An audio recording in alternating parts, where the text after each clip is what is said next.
When you ask a 3-year-old what their favourite colour is and they say rainbow colour, you have two choices. You can say, that's not a colour. Or you can say, great choice. Why have one colour when you can have 7? So today we're going to have 7 colours on this desk and turn it into a rainbow desk. This desk is actually going to be completely different to what I thought I was going to do when I first got it. Let me show you.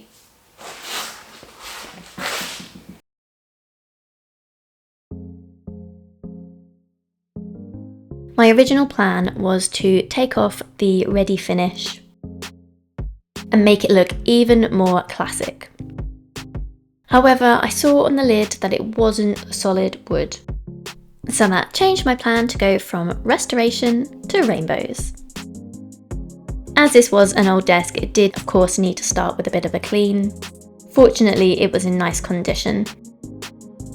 So just a quick vacuum and a scrub, and we were ready to go. So the desk is clean. The next step is to sand.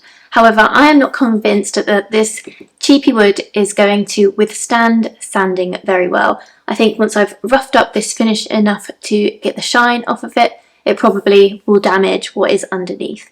So instead I'm going to use Slick Stick, which is something to use as an alternative to sanding, and it's for shiny surfaces. So hopefully this will work perfectly. Slick Stick is a product that I will always want to use, especially on something that is tricky to sand.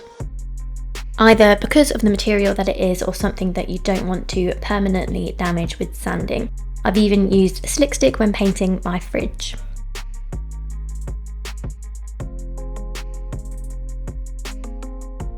You'll see I'm painting over the hinges here. I'm not a huge fan of painted hinges, but sometimes it's actually more effort than it's worth trying to tape them off or remove them while working on something. I find if you tape something like a hinge, often some paint sneaks in anyway, so it's just easier to scrape off the paint once you've finished, which is what I did.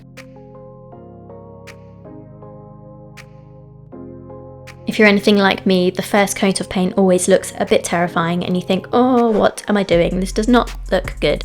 So just trust the process and it will get there. But yeah, the first coat, especially if it's a light colour like white, is never going to be the prettiest. And who threw a pencil into the paint? That is not where pencils live. Not ideal. I don't want any nasty surprises weeks or months down the line with stains or anything pulling through from the wood and showing up on my painted finish. So I'm going to do a coat of primer first, and that will just give it that layer of protection before I do my final painting coats on top.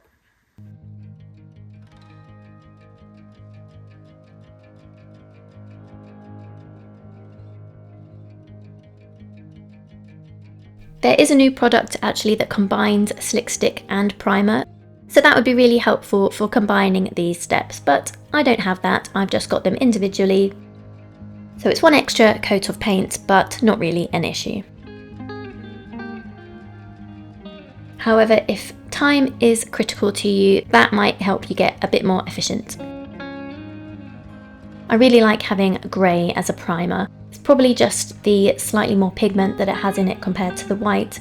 It gives a more consistent finish as a base before you add your top colour of paint.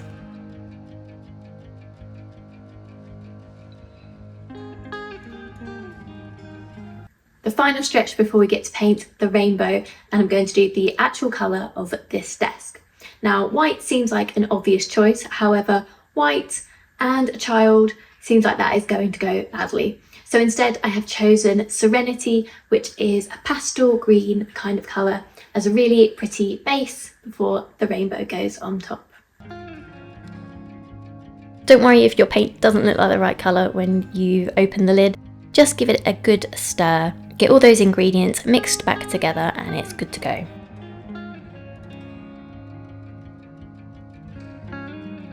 This is a really lovely pastel green, quite delicate, very spring-like, and should be a really nice base under the rainbow. I used a mix of brush and roller when doing the paint. Rollers are just really nice for getting an even finish across a large flat surface like this lid. But equally, you need a brush for all the little nooks and crannies, such as the inkwell, and around those details on the front of the desk too. I needed 2 coats of Serenity to get really lovely coverage. And you can leave them a couple of hours between coats. So between the 2 coats of Slick Stick, the coat of primer, the 2 coats of Serenity, we're already on 5 coats of paint, and we haven't even got to the 7 rainbow colours yet. We're finally at making the rainbow, the bit that I've been really excited for. So I've raised the desk up so that it is at a comfortable height for me to measure in the shapes of the rainbow, and then I'll show exactly how I paint them in. First things first when making your rainbow is to decide how thick you want your stripes to be, and also how many stripes you want, because you might not want all 7 colours. I measured out 1 inch for each of the stripes, and I did go with the 7 stripes. So by starting at the top of the lid of the desk, the rainbow will finish roughly in the middle of the centre. Then we're going for an old school method of creating the curve with a pencil. You can attach a pencil to a string, hold the string tight. I had it held onto the corner of the desk so it was consistent for each line, and simply went from each of the pencil marks, and keeping the string tight created my curve with the pencil.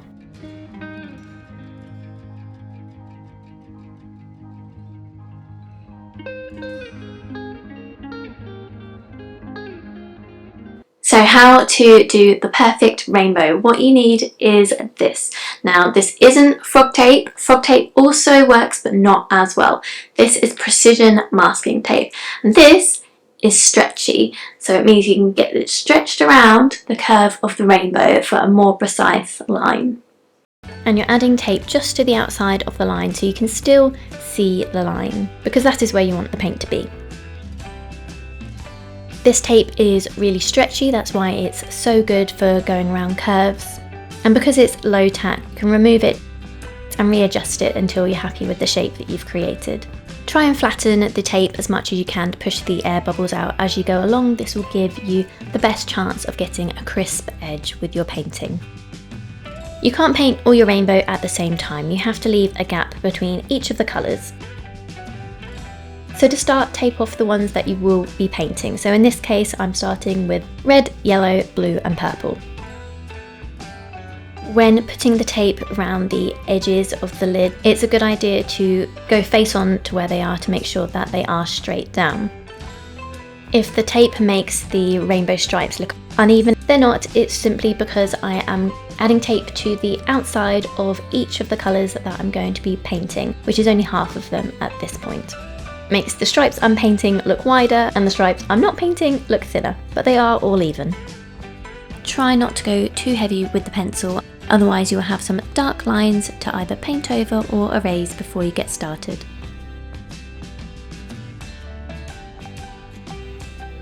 The most important part of creating crisp lines with masking tape is to seal the edges before you add your paint.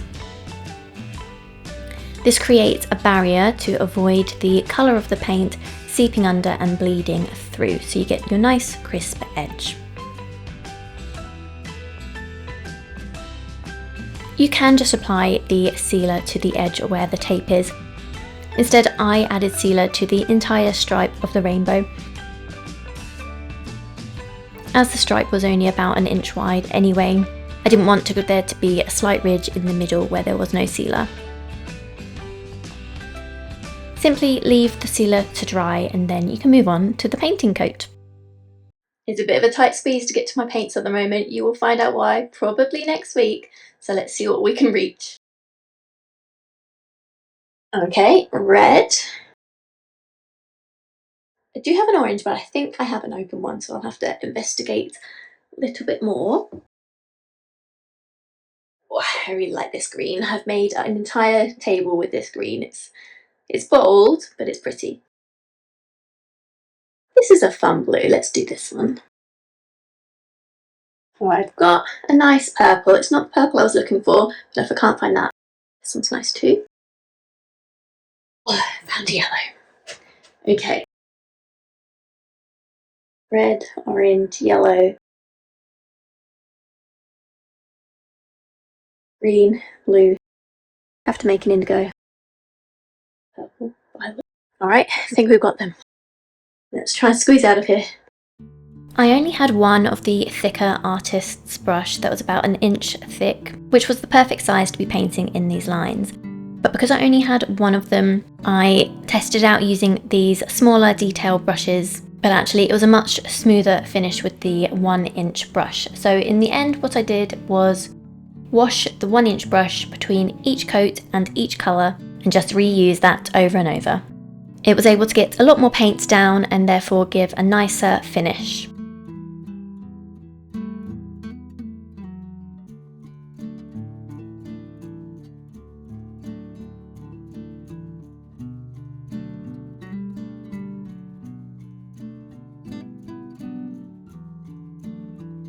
I might have even needed 1 fewer coats of the yellow if I'd used the thicker artist's brush initially.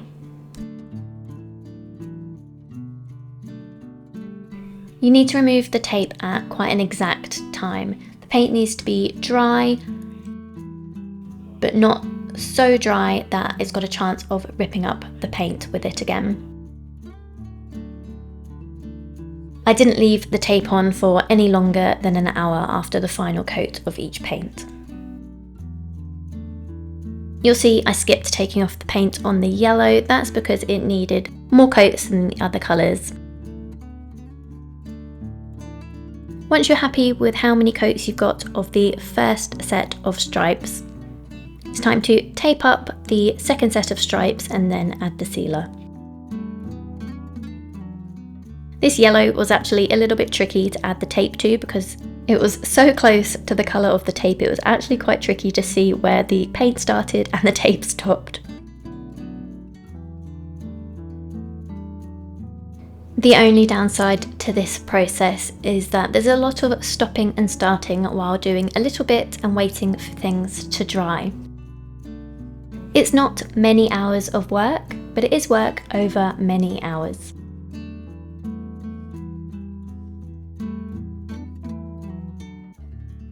The vibrancy of all of these colours are really beautiful.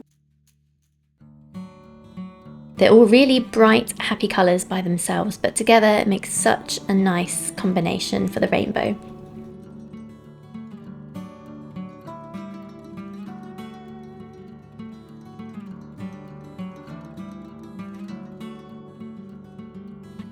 And if you do get any bits of paint in the wrong places or you didn't get a perfectly crisp line, you can simply use a small detailed brush to touch up those areas.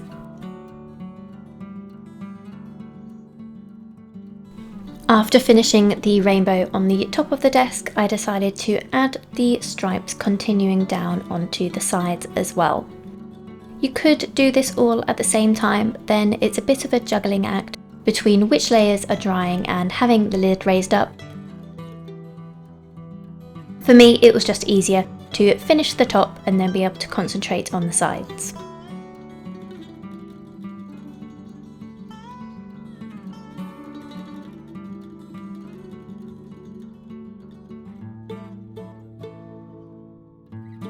When doing the second set of stripes on the top of the desk, I left it overnight to make sure that the paint was fully dry before applying the second set of tape to the other colours. This was to make sure that the paint was fully dry and the tape wouldn't pull it off. But for the sides, I pulled off the tape just after a couple of hours instead, and that was still fine. So it doesn't need all night to dry.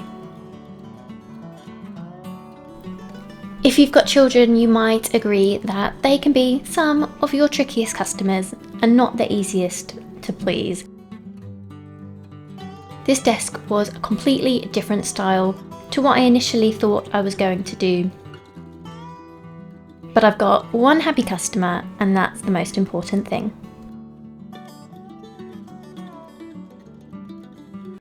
And if you're wondering on the verdict from the 3-year-old on their rainbow desk, They love the big rainbow, but they want lots and lots and lots of rainbows on the legs. So, to be continued. We'll see. Thank you so much for watching today's video. I hope you enjoyed it. If you did, please consider subscribing and keep an eye out for next week's video, where hopefully it will be less of a tight squeeze to get to my paints in the future. Thanks so much. Until next time, bye.